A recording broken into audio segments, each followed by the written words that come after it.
the time and quality you spend with your kids is going to be such a greater gift than the stuff under the tree. Because let's be honest, half that stuff is going to be thrown out or given away 6 months later. Hey guys, welcome to another episode of the Rachel Cruze Show podcast. So glad that you're here. In this episode, we're going to talk about some ways to keep your everyday expenses down this winter. And I'm going to take a question from Michelle on mortgages and how her and her husband's view on paying it off early is a great one. But first, let's talk about kids and Christmas. Oh, it's always a hard conversation around, am I giving too many gifts? Are my kids going to be grateful? It's a hard one, but we're going to talk through it. Take a listen.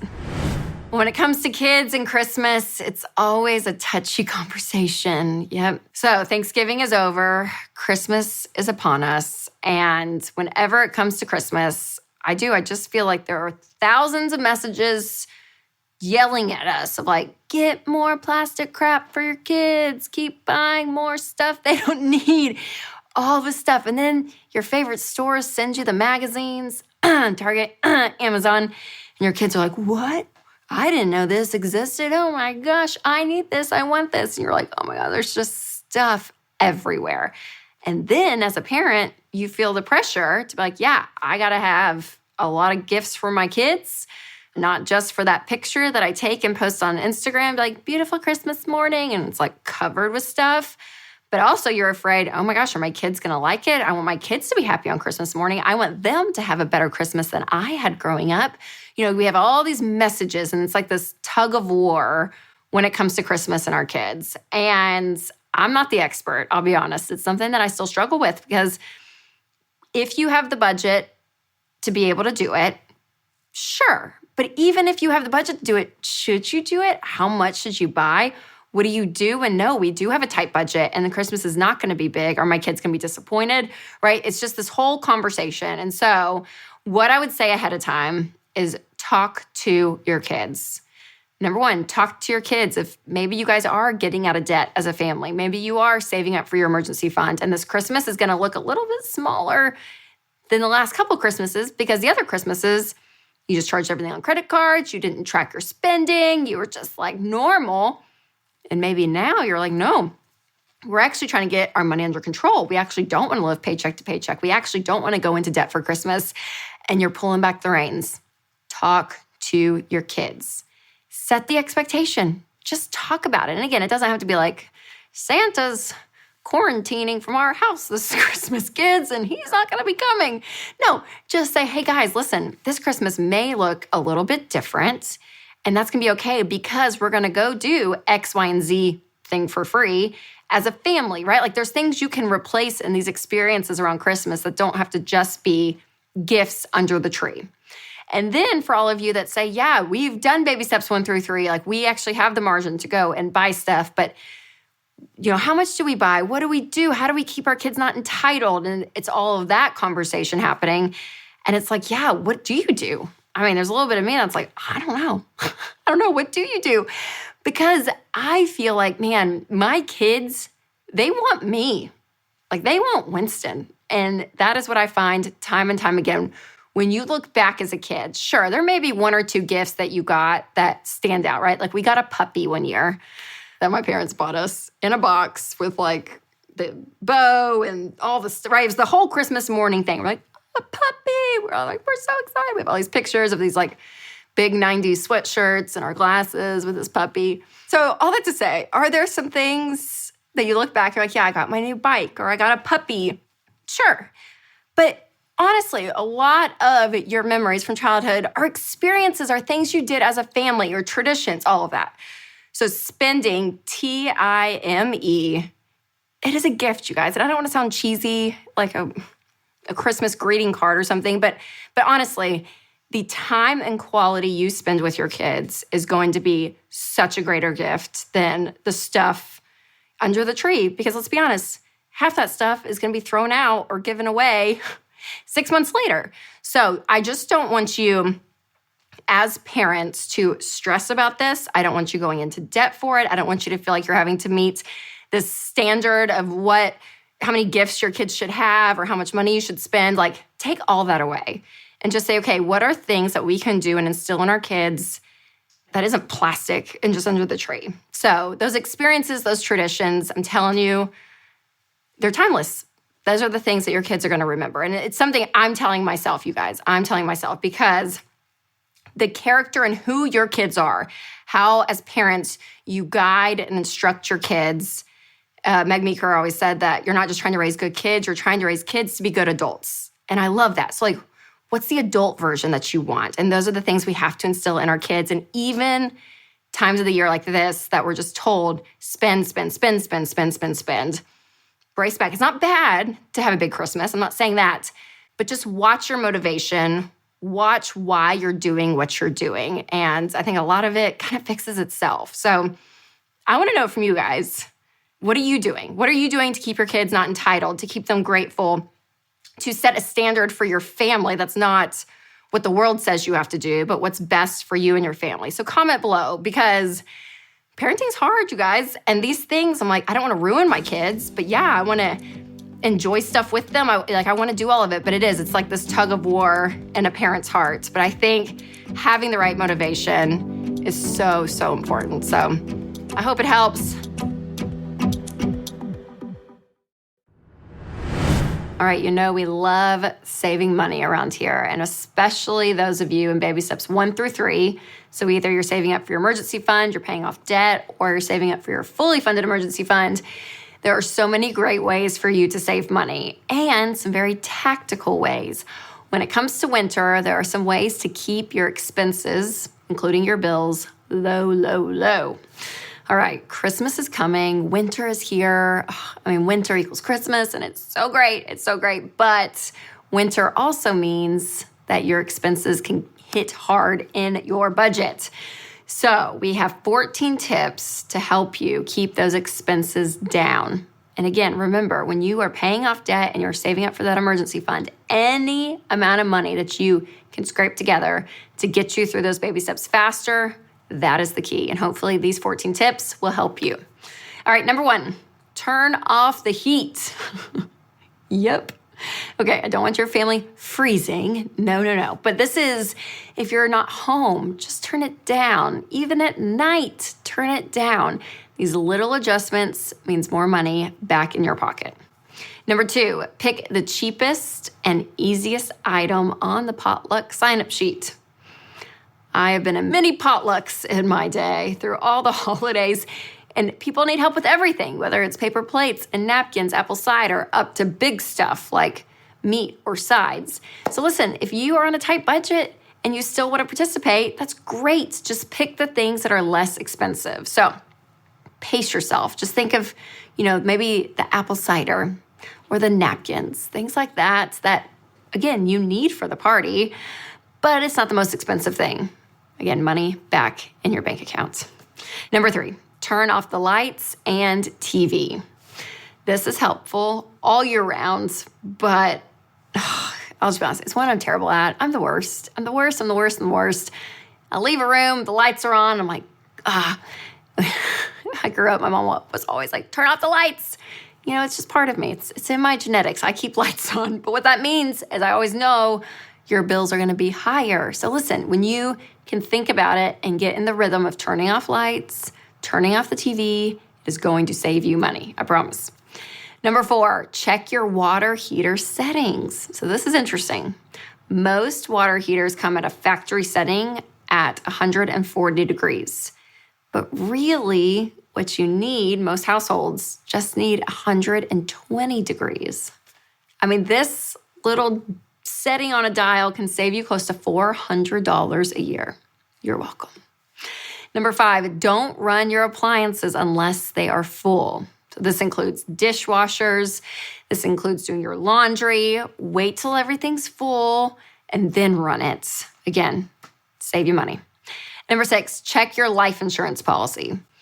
Okay, I know it's a little bit of a left-hand turn, but listen, even if you have life insurance, you might be paying too much for the wrong kind of coverage. So here's what I want you to do.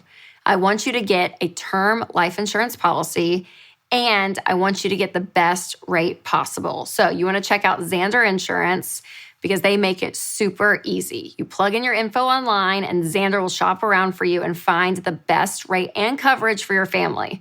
So just go to Xander.com to get your free quote today. And yes, it is free because we're all about keeping expenses down right now. So that will save you even more money. It's a free quote, but you really need life insurance, you guys. So make sure to check that out. Number 7, start meal planning. Now, food is the one area in people's budget that they tend to overspend on, including myself. It is so hard, and especially around the holidays. So I want you to think through all of your weekly eating. This is breakfasts, lunches, dinners, and you can learn how to do all of this in my new meal planning and grocery savings guide. And you'll even get a printable, or you can do a digital meal planning template to keep you on target. So click the link in the show notes, or you can just Google Rachel Cruz Meal Planner to help you plan out your meals and save you money. Number 8, budget for holiday food. So again, kind of like what we're talking about in the meal planner, but just know what you're doing. Look at your calendar ahead of time and say, okay, here are the meals I'm going to be hosting. Here are the parties we're going to. Here's the holiday baking we're going to do. Here are the potlucks we're going to join. I mean, like all the different stuff. Just look ahead and be intentional and know what is coming up.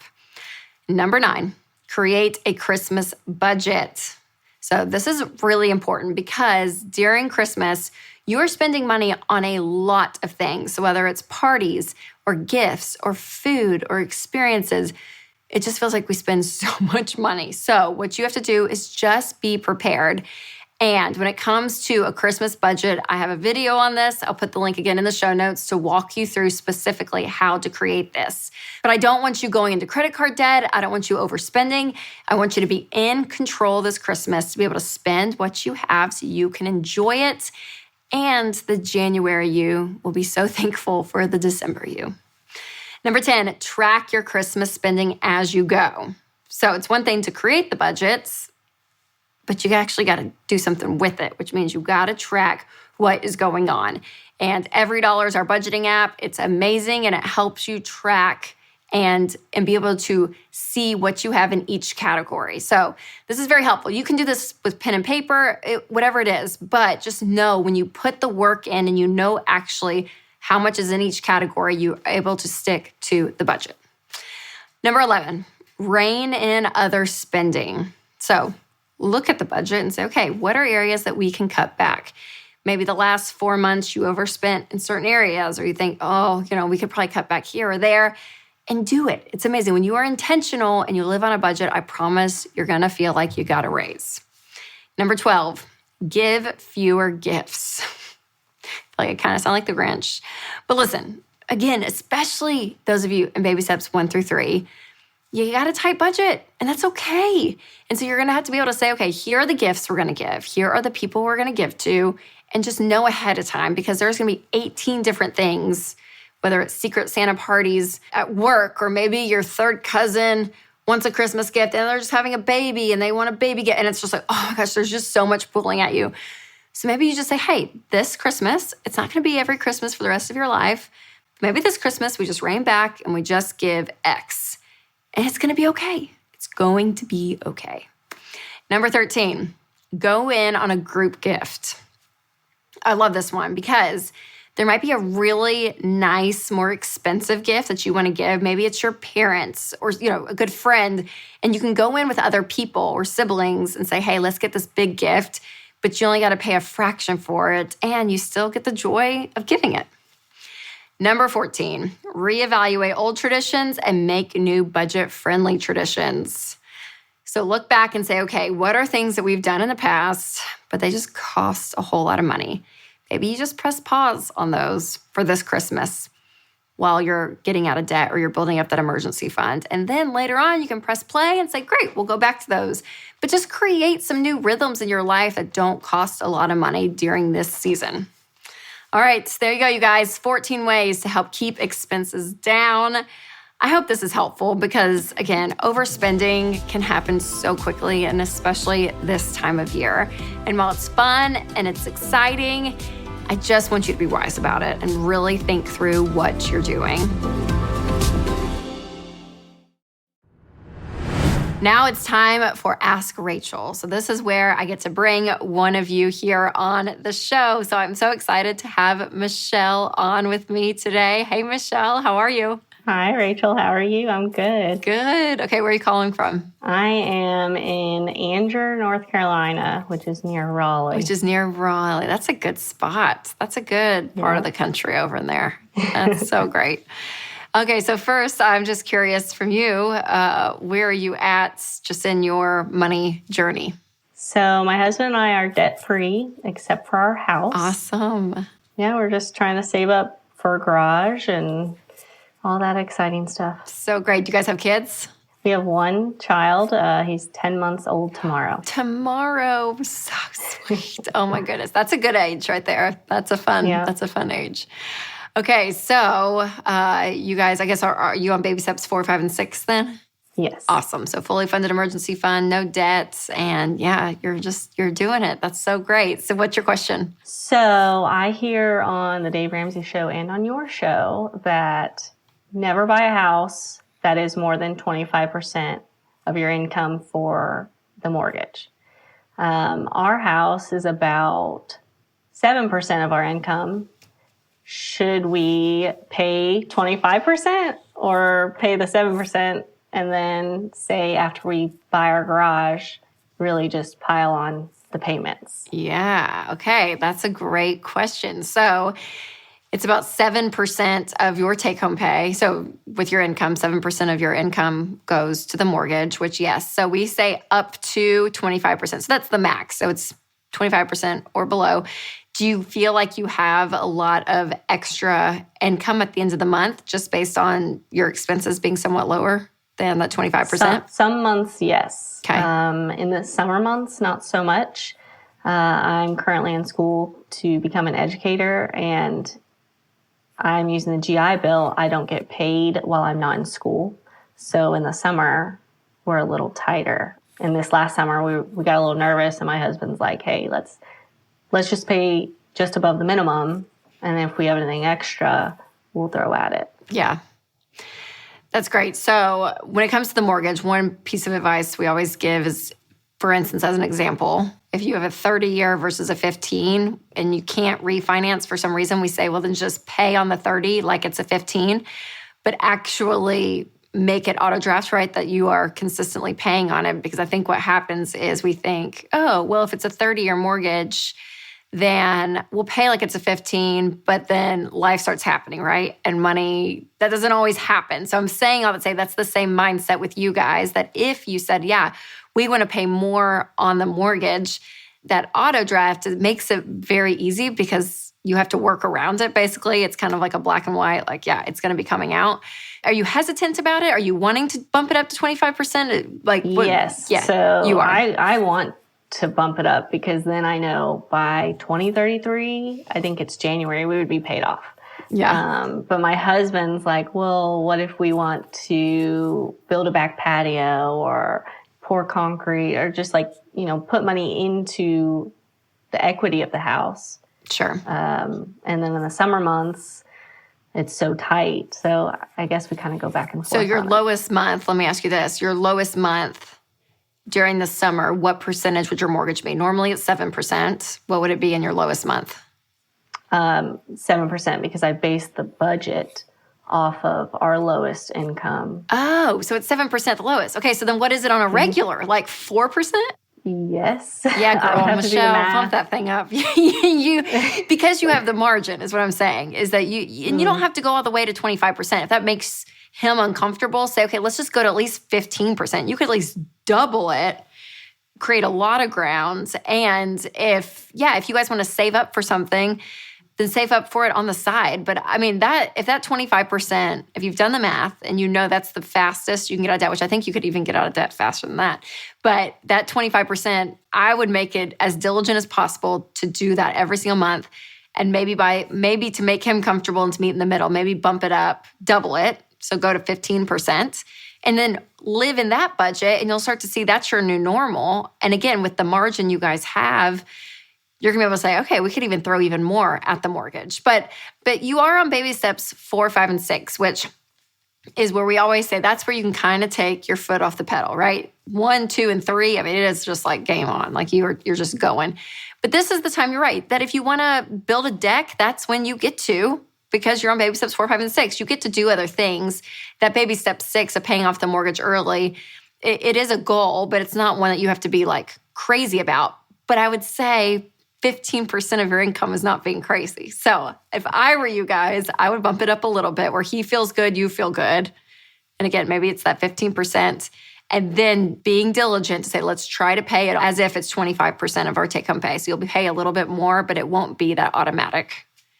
Does that make sense? Okay, that does make sense. Does that feel good? How do you feel about that? Or you just want to do the 25? I mean, I want to do the 25, but meeting in the middle, he has to be comfortable too.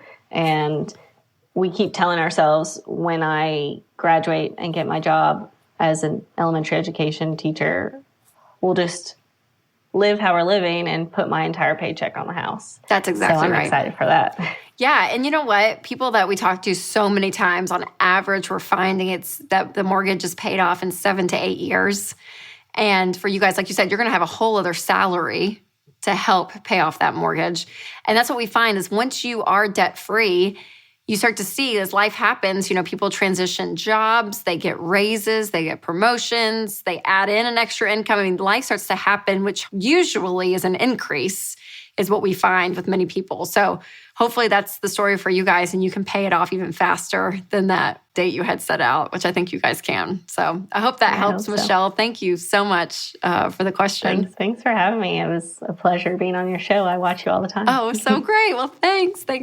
And you're living proof, you guys. There she is, Michelle, living proof.